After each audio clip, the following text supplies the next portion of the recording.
மக்களுக்குரிய பிரச்சனைகளை தீர்ப்பதான் பார்த்தே தவிர கங்கை மன்னருக்கு நிலத்தை திருப்பி வாங்குறதுக்காக நான் நிற்கலை. புரிஞ்சுக்கலாம், அது போனால் போகுது. அதோட 1000 மடங்கு. இசையால் சேவை செய்து கொண்டிருந்தார், இனிமேல் இசையோடு சேர்ந்து சேவை செய்வோம். திட்டம் போட்டு திருடுற கூட்டம் திருடி கொண்டே இருக்குது. நான் சுயமா பாதிக்கப்பட்டவன், அதே மாதிரி மக்களுக்கு எல்லா விஷயத்திலும் பாதிக்கப்படக்கூடிய விஷயங்களா இருக்குது. அந்த பாதிப்புக்காக நான் குரல் கொடுக்கும்போது நிச்சயமாக எழும். களத்தில் இருந்தே பணப்பட்டுவாடா செய்வதற்கு ஆரம்பித்திருக்கிறார்கள் என்றும் பக்கத்து தொகுதிகளுக்கு அழைத்து அங்கே இருந்து பணம் கொடுக்கிறார்கள் என்ற செய்திகள் எல்லாம் வருகிறது. நேற்றே எனக்கு தெரிஞ்சு போச்சு, சட்டசபையில் நம்ம சீட்டுக்கு எந்த இடத்துல போட போறாங்க, எங்க வைக்க போறாங்க. இல்லை, கனவு காலங்கள் நிஜமாகவும் சொல்லுவாங்க. நிஜமாவே தேர்ந்தெடுத்த மாதிரி தான் இருக்குது. இதுவரைக்கும் மக்களுக்காக பாட்டு பாடினார், இனிமேல் மக்களுக்காக பாடுபடுவார்.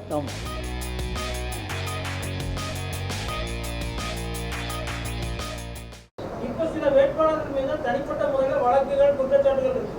அதே போல நீங்களும் தனிப்பட்ட முறையில் பாதிச்சிருக்கீங்க. இந்த பாதிப்பை மக்கள் மத்தியில கொண்டு போவோம். எல்லாம் பாதிக்கப்பட்டது பாதிப்பு தானே. இதனால் பாதிக்கப்பட்டிருக்கிறோம் என்பது நமது நிஜமா. நம்ம வரி பணத்தை எடுத்து அவங்க வச்சுட்டு ஜாலி பண்றது எல்லா சமாச்சாரங்களும் சொல்ல போட்டாங்க. எல்லா சமாச்சாரம் சொல்லுவோம். அதுவும் காரணம். அது ஒரு சின்ன காரணம். நான் இப்படிப்பட்ட ஆட்களே பாதிக்கப்பட்டால் சாதாரண ஜனங்கள் எப்படி பாதிக்கப்படும்? அதான் விஷயம். அது முக்கியமானது இல்லை.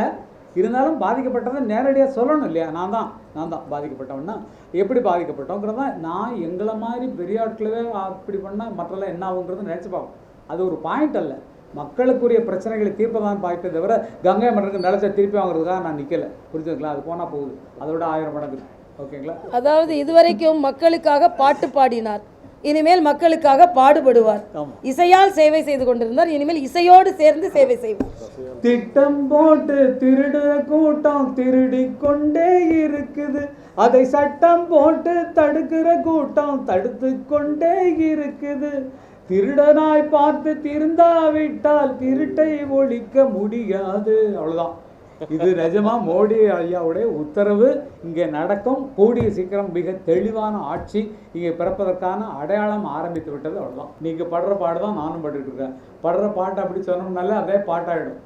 பாட்டாலே புத்தி சொன்னார் மாதிரி ஆகிடும். பாட்டுக்கு நான் பாடுபடுறோம். மக்கள் நல்லா இருக்கணுங்கிறதுக்காக பாடுபடுறோம். அந்த விஷயங்கள்லாம் அது வரும். அதில் சுயமாக பார்த்தீங்கன்னா நிறைய இருக்குது விஷயங்கள். நான் சுயமாக பாதிக்கப்பட்டவன், அதே மாதிரி மக்களுக்கு எல்லா விஷயத்திலும் பாதிக்கப்படக்கூடிய விஷயங்களாக இருக்குது. அந்த பாதிப்புக்காக நான் குரல் கொடுக்கும்போது நிச்சயமாக எழும். இதை பார்த்து கொடுக்க எல்லாருக்குமே தெரியும், சரியில்லைங்கிறது எல்லாருக்குமே தெரியும். கேள்விகளுக்காக நம்ம கேள்வி கேட்டுக்கிட்டு மோடியினுடைய தொண்டனாக இங்கே இருக்கக்கூடிய கட்சியினுடைய தலைமைக்கு ஊழியனாக இருந்து யார் எதிர்த்து நின்றாலும் வென்று காட்டுவோம் என்பதை நிச்சயமாக கூறுகிறேன்.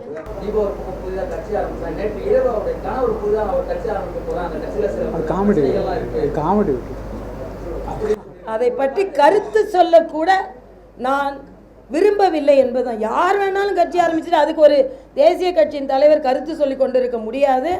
அது பக்கத்துல திரை இசை இருக்கிறது. நீங்களே நினைச்ச ஒரு பிக்சர் ஜாலியா போகும்போது ஒரு காமெடி வேண்டாமா? நல்ல ஜாலியா சீரியஸா ஒரு படம் போயிட்டு இருக்கு. ஏதாவது சம்பந்தம் இருக்கா? நீங்களே யோசிச்சு பாருங்க.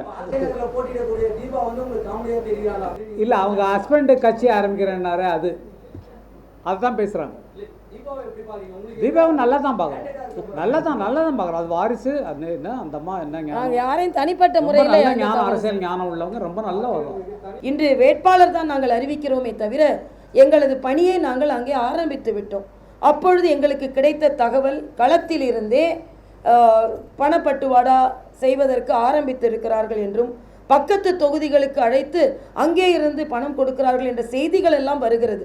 அதனால்தான் நாங்கள் தேர்தல் ஆணையத்திற்கு நாங்கள் எங்களது கோரிக்கையாகவே வைக்கிறோம். எல்லாம் நடந்து முடிந்த பின்பு இப்போ வேட்பாளர் தான் அறிமுகம் ஆலையே, இன்னும் வேட்புமனு தாக்கல் ஆகவில்லையே என்று தேர்தல் ஆணையம் சற்று சலுகையுடன் நடந்து கொள்ளலாம். இனிமே தான் வேலை ஆரம்பிக்கும் என்று அவர்கள் வேலையை இதற்கு முன்னாலேயே ஆரம்பித்து விட்டார்கள் என்பதையும் கருத்தில் கொண்டு எப்பொழுதுமே எல்லாம் முடிந்த பின்பு அதை பூட்டுகிறோம், இதை பூட்டுகிறோம், கண்காணிக்கிறோம் அப்படியெல்லாம் சொல்லுவாங்க. அப்படிலாம் இல்லாமல் இப்பொழுதே கண்காணிக்க வேண்டும் என்பது எனது கோரிக்கையாக இருக்கிறது. அதற்கு நாங்கள் அழுத்தத்தை தேர்தல் ஆணையத்திற்கு கொடுப்போம். ஏதோ மரியாதைக்குரிய மோடி அவர்கள் தமிழகத்தின் மீது அக்கறை இல்லை என்ற ஒரு தவறான கருத்தை பல இயக்கங்கள் வேண்டுமென்றே விமர்சனமாக வைத்து சில இளைஞர்களை தூண்டிவிட்டு இப்படிப்பட்ட நிகழ்வுகளை எல்லாம் நடத்தி கொண்டிருக்கின்ற காலகட்டத்தில் தமிழகம் மீது அதிக அக்கறை கொண்ட கட்சியாக பாரதிய ஜனதா கட்சி இருக்கிறது. இப்பொழுது சட்டமன்றத்தில் எங்களுக்கு பிரதிநிதித்துவம் இல்லை. அந்த ஒரு பிரதிநிதித்துவம் நீங்கள் கொடுத்தால் நாங்கள் எப்படியும் சகோதரர் ஸ்டாலின் அவர்கள் வழிநடத்தும் தலைவராக, எதிர்க்கட்சி தலைவராக இருப்பார் என்று நாம் நினைத்தோம். ஆனால் அவர் வெளிநடக்கும் தலைவராகவே அதிகம் இருந்து கொண்டிருக்கிறார். ஆளும் கட்சியை சார்ந்தவர்கள் தட்டி கேட்பார்கள் என்று நாம் நினைக்க முடியாது. மேஜையை தட்டுபவர்களாக மட்டுமே அவர்கள் இருப்பார்கள். ஆக மெட்டு போட்டாலும் மிக சிறப்பாக மக்களின் இசையை எடுத்து சட்டமன்றத்தில் சொல்லும், மக்களின் அடிநாதமாக ஒலிக்கக்கூடிய ஒரு சட்டமன்ற உறுப்பினரை நீங்கள் தேர்ந்தெடுக்க வேண்டும். அது அண்ணன் கங்கை அமரனாக இருக்க வேண்டும் என்பதையும் தமிழக மக்களிடம் நாங்கள் கோரிக்கையாகவே வைப்போம். எத்தனையோ சாதனைகளை திரைப்படங்களின் மூலமாகவும், கிராமிய இசை மூலமாகவும், டிவி தொடர்களின் மூலமாகவும் சாதித்திருந்தாலும் மக்களுக்கு நேரடியான பணியாக இருக்கக்கூடிய அரசியல் பணியில் என்னை முதலாக இத்தனை வயதில் ஒரு காட்சியில் மெம்பர்னால் இது ஒன்று தான். வேறு கட்சியிலும் இங்கே தாவலை முடிவாக எடுத்துக்கொண்டு நான் வந்தது இந்த இடம் தான்.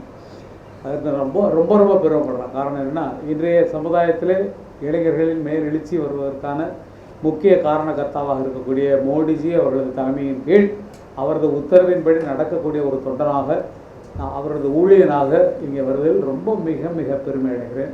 அதேபோல் சுயநலம் பாராத, இன்றைக்கி பார்த்தோம்னா இந்தியாவில் ஒரு மேப்பே போட்டிருந்தாங்க, நீங்கள் எல்லாம் பார்த்துருப்பீங்க, எப்படி கலர் மாறிட்டு வருதுன்னு.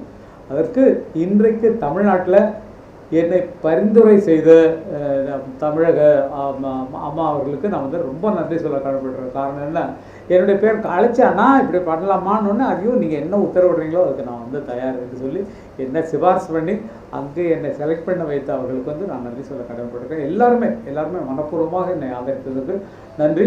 அதற்கான ஏக்கமும் தாக்கமும் எங்கிட்ட இருக்குது. காரணம் என்னென்னா, நாங்கள் வளர்ந்தது சாதாரணமான சின்ன கிராமத்தில் உள்ள ஏழை எளிய விவசாய குடும்பத்தில் பிறந்தவர்கள் தான். விவசாயிகளின் பாடு தெரியும். அதே போல் விவசாயிகளுக்காக பாடுபட்டவர்கள், மேடையிலே பாடி காட்டியவர்கள்.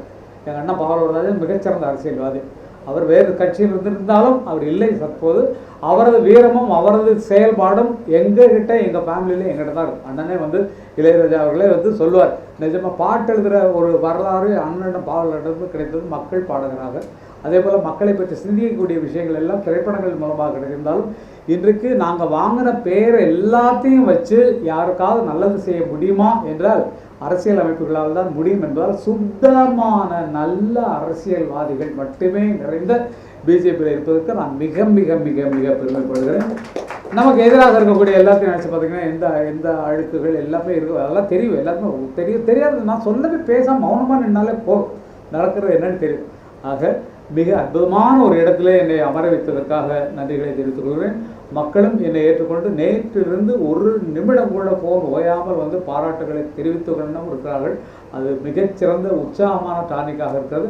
மக்களை தினசரி சந்தித்து கொண்டிருந்தாலும் இந்த பட்டத்தோடு வேட்பாளர் இருக்கிற முறையோடு சேர்ந்து அங்கே செல்லக்கூடிய வாய்ப்பு நேற்றே எனக்கு தெரிஞ்சு போச்சு. சட்டசபையில் நம்ம சீட்டுக்கு எந்த இடத்துல போட போகிறாங்க, எங்கே வைக்க போகிறாங்க, இல்லை கனவல்ல, கனவு காலங்கள் நிஜமாகவும் சொல்லுவாங்க. நிஜமாகவே தேர்ந்தெடுத்த மாதிரி தான் இருக்குது. காரணம் என்னென்னா, மக்கள் மாற்றத்தை விரும்புகிறார்கள் என்பதை எல்லா டிவியில் இருப்பவர்களும் புரிந்து கொண்டிருப்பீர்கள். என்ன நடக்குதுன்னு எல்லாருமே புரிந்து கொண்டிருப்பீர்கள். அப்போ யார் மாற்றத்தை வரணும்? வழக்கமாக இருப்பவர்கள் தான் மாற்றம் வராது. மியூசிக்கில் மாற்றம் கொண்டு வரணும்னா இளையராஜா எங்கள் சமயத்தில் தான் மாற்றம் வந்தது, அது இவ்வளோ தூரம் நிற்குது. ஆகையால் மாற்றத்தை கொண்டு வருபவர்கள் யார் என்பதை ஜனங்கள் உயிர்வித்து கொண்டிருக்கிறார்கள். அந்த மாற்றத்திற்கான ஆரம்ப ஒரு பிள்ளையார் சிலையாக என்னை போட்டிருப்பதில் நான் வந்து இறைவனுக்கும், மோடிஜி அவர்களுக்கும், அமித்ஷா அவர்களுக்கும், தமிழிசை அவர்களுக்கும் நன்றி சொல்ல கடவுள். அத்தனை பேருக்கும் பொன் ராதாகிருஷ்ணன் சார், எத்தனை பேர், நான் சொல்லாத பேர்கள் நிறைய இருக்குது. அத்தனை பேருமே முன்னணியில் இருக்கக்கூடிய அத்தனை பேருமே ஒருமித்த கருத்தாக என்னுடைய பெயரை சொன்னதற்காக நான் ரொம்ப ரொம்ப ரொம்ப ரொம்ப நன்றிகளை தெரிவித்துக் கொள்ள கடவுள்கிறேன். அதே போல் தொண்டர்கள் மத்தியிலிருந்தும் எனக்கு வந்து மிகச்சிறந்த ஆதரவான வார்த்தைகளை, நாங்கள் புரட்டு வரோம், நாங்கள் 20 பேர் வரோம், நாங்கள் 30 பேர் வரோம், நாங்கள் 40 பேர் வரோம்னு, இது எங்களது கடமையாகிவிட்டது. கடமைன்னு சொன்னால் நிச்சயமாக மக்கள் மத்தியிலே நாங்கள் மேலிருந்து வந்து சட்டசபையில் உட்கார வரைக்கும் இந்த போராட்டம் நாடகம் போராட்டம் இருந்தாலும் இது வந்து நல்லதை நிரூபிப்பதற்கான ஒரு விஷயம் ஆரம்பித்துக் கொண்டிருக்கிறது. நல்லது நடக்கும் என்ற நம்பிக்கைக்காகத்தான் நான் காத்துக் கொண்டிருக்கிறேன். நிச்சயமாக நடக்கும், தெய்வத்தின் அருளால். நன்றி.